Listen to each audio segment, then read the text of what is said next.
మంచి చెడులు ఎలా ఉన్నా ప్రస్తుతం తమిళనాట జయలలితే అత్యంత ప్రజాదరణ కలిగిన నేత అనటంలో అనుమానం లేదు.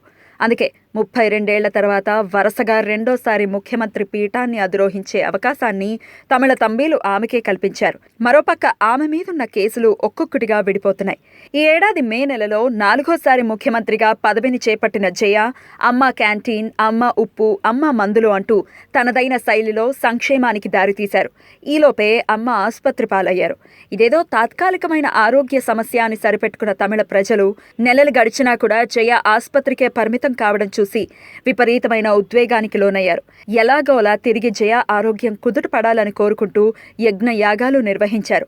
ప్రజల ఆకాంక్షలు ఫలించాయి అన్నట్లుగా నవంబర్ నాటికి జయ కోలుకుంటున్న వార్తలు వచ్చాయి. త్వరలోనే ఆమె చిరునవ్వుని తిరిగి చూస్తామని ఆశించిన తమిళ ప్రజలకి శరాఘాతంగా ఆమెకి గుండెపోటు వచ్చిందన్న వార్త వినిపించింది.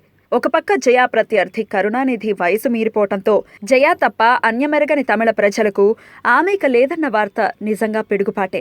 కేవలం తమిళ ప్రజలకే కాదు, యావత్ భారతదేశానికి కూడా జయా లేని లోటు ఒక వేటుగానే మిగిలిపోనుంది. రాజకీయాల్లో ఆరితేరిన నాయకురాలిగా విపత్కర పరిస్థితుల్లో తనదైన అభిప్రాయాన్ని కుండ బద్దలు కొట్టినట్లు వినిపించే దిశాలీగా, జాతీయ కూటములలో భాగంగా తన పంతాన్ని నెగ్గించుకునే సహచరిగా జయా లేని దేశ రాజకీయాల్ని సైతం ఊహించడం చాలా కష్టం.